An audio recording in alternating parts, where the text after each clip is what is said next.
Amigos, en nuestro espacio del día de hoy tenemos como invitado al profesor Luis Crespo. Él es economista, profesor universitario, tiene una maestría en moneda e instituciones financieras y sin duda que el tema con el que queremos desarrollar el espacio en el día de hoy es las implicaciones de la reconversión monetaria, ese bolívar digital.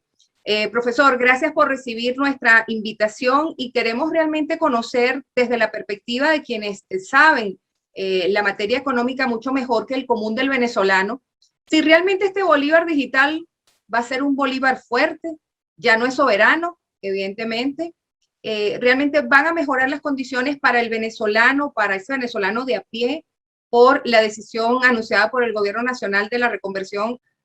Bueno, los venezolanos esta semana recibimos la noticia por parte del Banco Central, que en definitiva por fin salió de la opacidad con respecto a la reconversión monetaria que se esperaba en los últimos meses ocurriera en el país. Fundamentalmente porque, bueno, la destrucción del bolívar soberano es evidente. El bolívar soberano es una moneda repudiada, es una moneda que perdió sus cualidades y que, bueno, ha sido desplazada dentro de la dinámica económica venezolana y que no marca a la misma. De hecho, la presencia del dólar en nuestra economía es uno de los mejores ejemplos para describir el deterioro o identificar el deterioro del bolívar soberano. Lo anunciado a partir del 1 de octubre es una medida que sustrae 6 ceros a la moneda venezolana. Tendremos un nuevo cono que llaman el bolívar digital.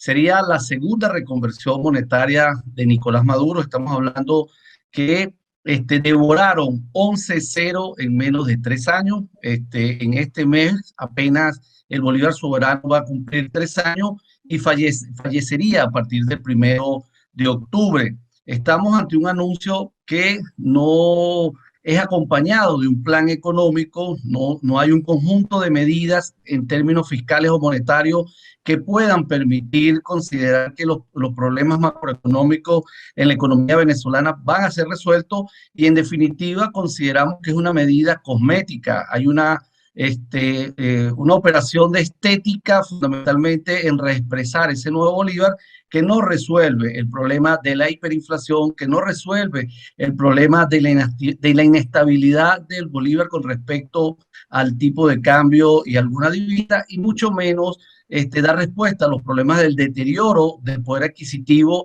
y del poder de compra del venezolano. Estamos entonces ante un anuncio que simplemente busca resolver problemas operativos, administrativos y de una moneda que resuelva los problemas de unidad de cuenta en los sistemas y en las transacciones de la economía venezolana. Muchas empresas ya estaban solicitando la necesidad de esta reconversión fundamentalmente por el colapso que presentaban sus sistemas contables. De hecho, empresas del sector público como Corpoelec y PDVSA ya han realizado ajustes semanas antes de sus sistemas contables ante el colapso en la expresión de las escalas monetarias en sus propios sistemas cuando van a facturar o a registrar cifras como el soberano, que bueno, los sistemas no estaban diseñados para procesar tantos ceros. En fin, tenemos una medida que no toca los aspectos de fondo o los problemas de fondo de la economía venezolana y no da respuestas a los mismos. Sin duda que es, sobre todo los comerciantes, los pequeños y medianos comerciantes en las cajas registradoras siempre manifestaban el que no podían cargar esas cantidades con tantos ceros y es una demostración de la situación grave que se presenta en nuestro país. Ahora, profesor, ¿cuáles deberían haber sido esas acciones que acompañaran el anuncio de la reconversión? Usted señala que la reconversión era una necesidad. Ahora bien, ¿cuáles acciones faltaron por parte del gobierno? Sí, la reconversión era una necesidad del colapso del bolívar y lo poco operativo que era lo mismo para realizar las transacciones. El país necesita un plan económico de estabilización macroeconómica, donde creíble y de consenso entre los sectores, que dé respuesta a los problemas de desequilibrios fiscales y de indisciplina fiscal que existe en el país, que dé respuesta y reinstitucionalice el Banco Central y se retome la disciplina monetaria en el país, una política cambiaria creíble y además se discute un plan de desarrollo nacional hacia dónde iría el país. Necesitamos dar respuesta al tema del aislamiento financiero en el cual se encuentra en el país. Nosotros estamos en default de incumplimiento de nuestros, valga la redundancia, compromisos internacionales. El país tiene compromisos con acreedores que no cumple desde finales del 2017 y estamos en una situación de aislamiento internacional. Es importante entonces una propuesta económica creíble y que de una manera u otra busque resolver esos problemas de desequilibrio que tienen como resultado una espiral de inflación, que han tenido como resultado el fenómeno de la hiperinflación que durante 3 años y medio está presente en la economía venezolana y que mucho daño le ha hecho al poder adquisitivo del venezolano, a la moneda y la estabilidad y la inestabilidad monetaria del mismo. Profesor, ¿se sigue fortaleciendo el dólar en Venezuela?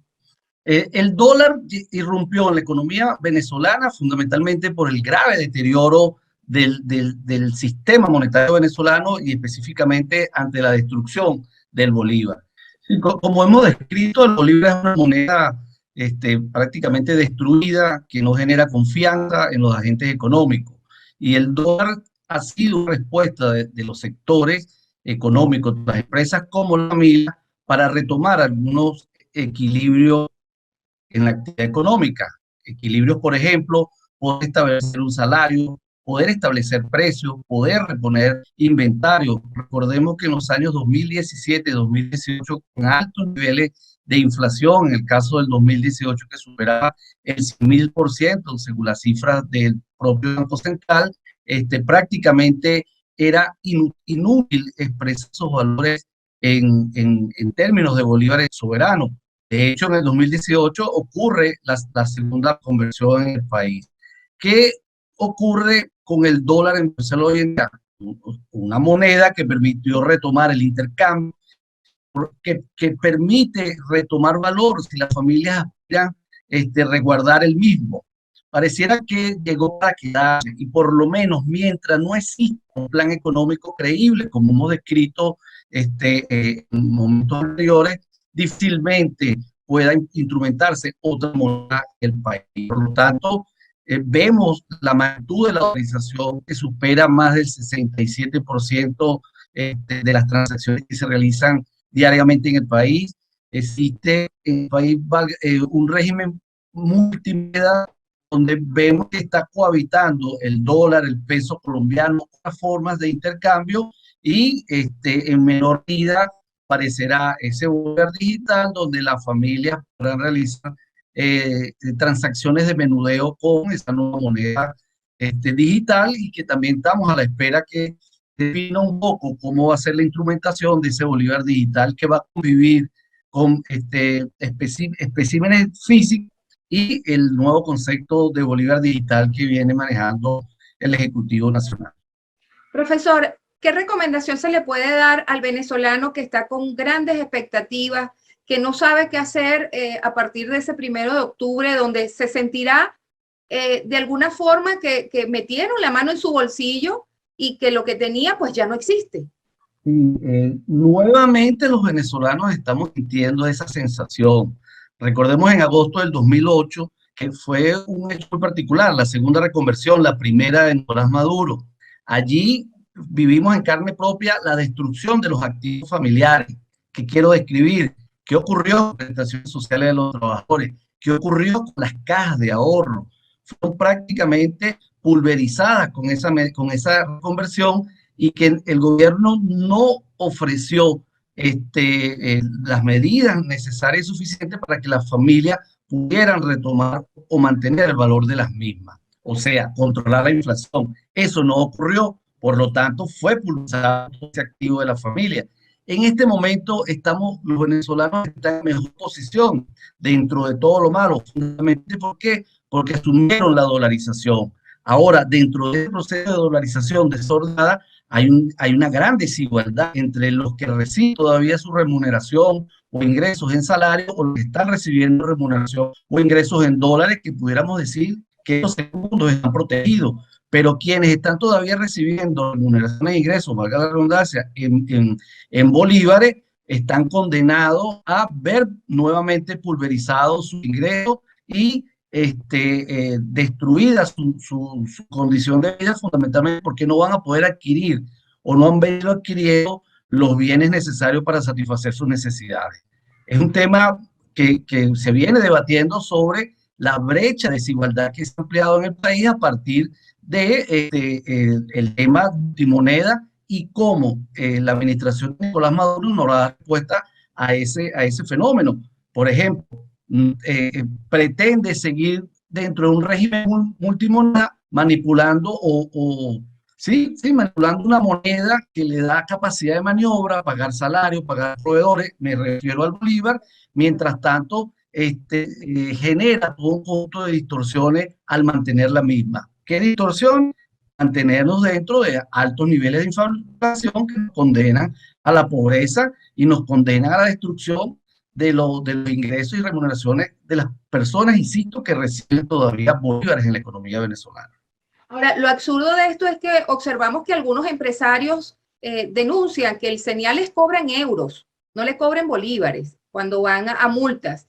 Y entendemos, y usted como profesor también lo debe estar viviendo, creo que uno de los sectores el que más se ve afectado también son los funcionarios públicos, profesores, tanto universitarios como maestros, como policías, como bomberos, a los que finalmente no se sabe al día de hoy cómo van a quedar esas prestaciones. Lo vimos con los maestros cuando de pronto después de 25, 30 años les pagaron 150.000 bolívares, eso era el gran retiro de los docentes. Eso es lo que pasará a partir del próximo 1 de octubre. Creo que perdimos nuevamente al profesor Luis Crespo. Hay fallas de conexión. Es un tema bien importante porque tras la reconversión, pues vivimos los venezolanos, sobre todo los funcionarios públicos, como ese acumulado durante tantos años de trabajo, pues se vio reducido prácticamente a nada, sobre todo con los docentes cuando recibían sus jubilaciones, pues sencillamente quedaron casi que con una quincena, si no menos. Esa fue la gran liquidación que recibieron o que están recibiendo al día de hoy muchos venezolanos tras la devaluación. Estamos tratando de conectar nuevamente con el profesor Luis Crespo. Les reitero que él es economista, profesor de la Universidad Central de Venezuela, y es importante saber cómo podemos de alguna forma blindarnos ante lo que será esta reconversión monetaria prevista para el próximo 1 de octubre y que aún no se sabe con certeza cómo van a coexistir tanto la moneda del dólar en nuestro país, este bolívar digital, el bolívar con el que venimos trabajando hasta ahora, y adicional a esto, el peso colombiano que también hace vida dentro de nuestras fronteras.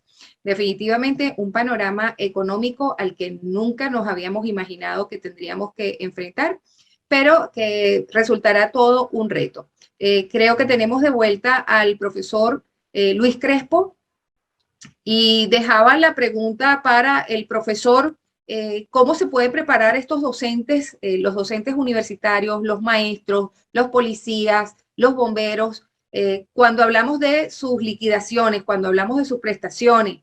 Definitivamente las prestaciones se vuelven a perder para docentes, profesionales, todos funcionarios públicos, profesor. No hay forma de blindar, no hay forma de protegernos. No, en medio del contexto de la hiperinflación que estamos viviendo por tercer año y medio y que la perspectiva es que durante este 2021 cerremos con ese flagelo todavía presente en la economía venezolana, difícilmente quien posee activos en bolívares puede retomar poder de compra. La dolarización, como hemos descrito, ha sido una respuesta a ese fenómeno. Y es importante aclarar que la dolarización transaccional que ocurrió en la economía venezolana no fue impulsada por el Ejecutivo Nacional, fue una respuesta de los sectores como las empresas, los sectores económicos, para poder seguir operando dentro de esta economía. De hecho, la dolarización fue estigmatizada, fue perseguida y denunciada por el gobierno y no le quedó más nada después que reconocer las bondades de la misma porque permitió retomar algunos equilibrios microeconómicos. Y vemos algunas empresas y algunos sectores que se han reanimado, el caso del sector comercio y los trabajadores por oficio o cuenta propia que han logrado retomar un poco su poder adquisitivo, a diferencia de los que trabajamos en el sector público, maestros, profesores universitarios, bomberos, enfermeras, que los salarios están pulverizados por el flagelo de la hiperinflación y condenados a la pobreza y en una dinámica de inequidad entre quien puede acceder o no a una moneda fuerte. ¿Qué nos queda en todo caso a los venezolanos como recomendación de los expertos en economía? Pasar antes del 1 de octubre lo que podamos tener en bolívares a dólares o a cualquier otra moneda distinta al bolívar. Yo creo que los venezolanos, dentro del deterioro económico que hemos transitado en los últimos, sobre todo en los últimos 7 años, han desarrollado algunas estrategias para protegerse. El bolívar lo estábamos utilizando fundamentalmente para transacciones muy pequeñas. Mucha gente que poseía algunos activos los convirtió en moneda dura. Eh, Mucha gente estaba operando en moneda dura y si alguien todavía tiene algunos bolívares, debe dejar lo mínimo posible en esa moneda. Tiene que convertir lo poco que pueda tener. Muchos venezolanos han buscado oficios, nuevos oficios o nuevos trabajos donde puedan obtener ingresos en dólares para poder seguir viviendo en el país. Cuando tú debates sobre los motivantes de la migración dentro del punto de vista económico, no, el tema de poder vivir en Venezuela con salarios en bolívares es una de las variables que debemos revisar y cómo mucha gente ha tenido que irse en búsqueda de poder obtener ingresos en una moneda que pueda permitirle satisfacer algunas condiciones mínimas y ayudar a su familia. En fin, Profesor, creo que hemos visto también en el caso de Ciudad Bolívar, intercambio a través del uso del oro. ¿Cuál es su sí, apreciación sobre ese tipo de transacciones? es que en el país en este momento estamos en un régimen multimoneda. Vemos, por ejemplo, en gran parte del país el dólar como moneda fundamental. En el estado Táchira ves el peso como moneda fundamental.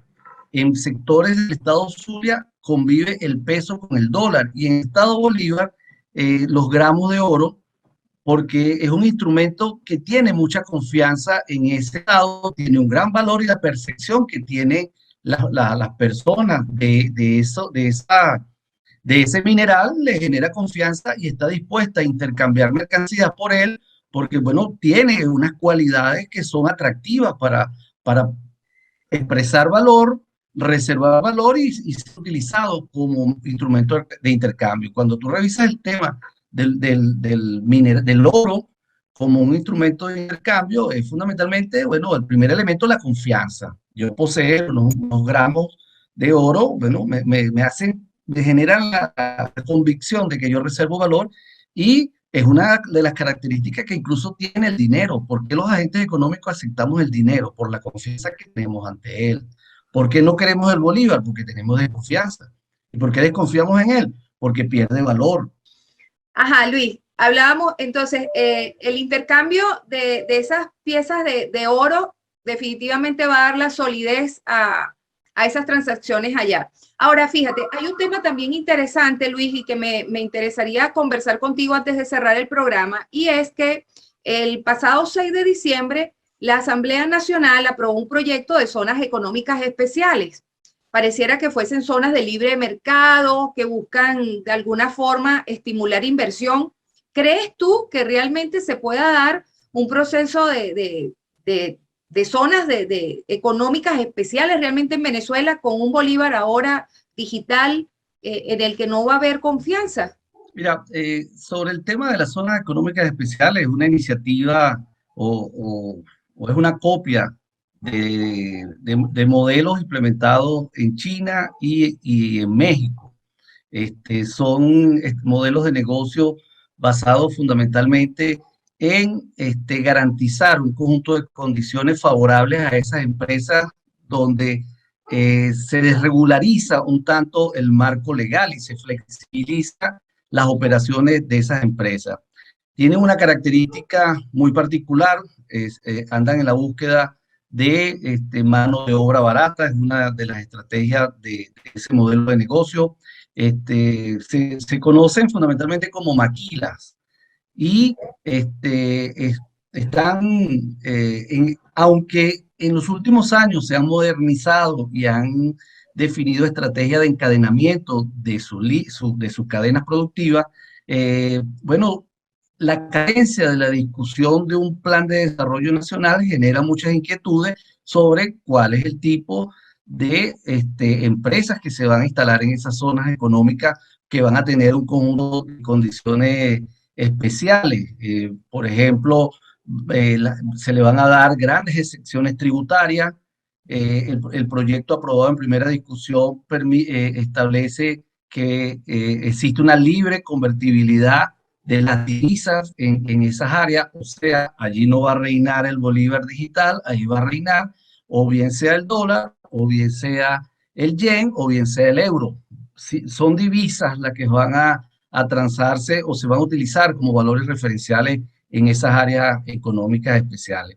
Hay gran incertidumbre sobre la concepción del modelo que va a reinar allí, pero sí es importante dejar claro que Venezuela es un país con grandes niveles de desinstitucionalización, el conflicto o la confrontación política perenne y que ha puesto al margen la Constitución y se violan derechos fundamentales y los desequilibrios macroeconómicos no dejan claras las perspectivas sobre lo viable de esa estrategia. Pareciera más bien que es un plan, sí, es un proyecto con los aliados económicos fundamentalmente de la administración de Nicolás Maduro. Creemos que es importante que la opacidad no reine en la discusión sobre ese proyecto de ley. Estamos hablando de un modelo de negocio que coloca a los trabajadores en una situación desventajosa, estamos hablando de un modelo de negocio que busca ventajas con mano de obra barata, que busca ventajas con excepciones tributarias, que busca ventajas con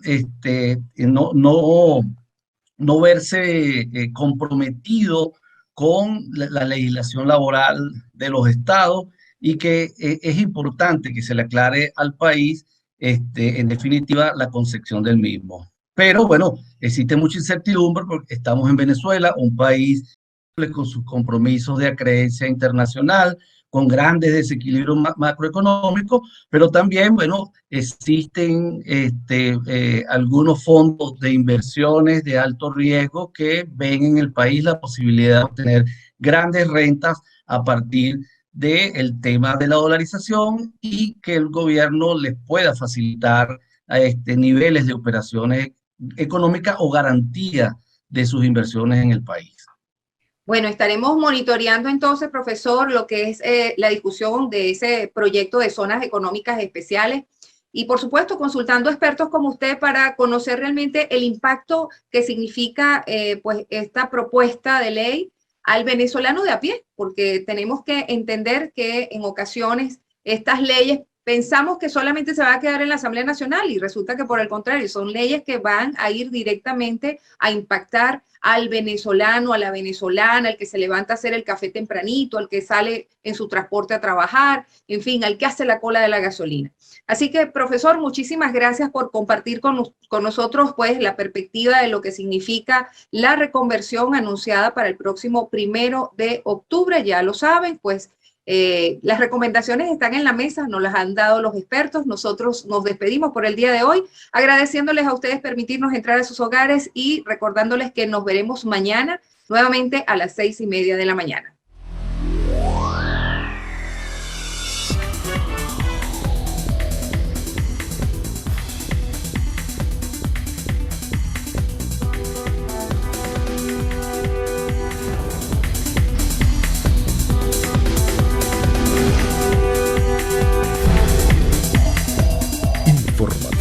Mira TV está en ti.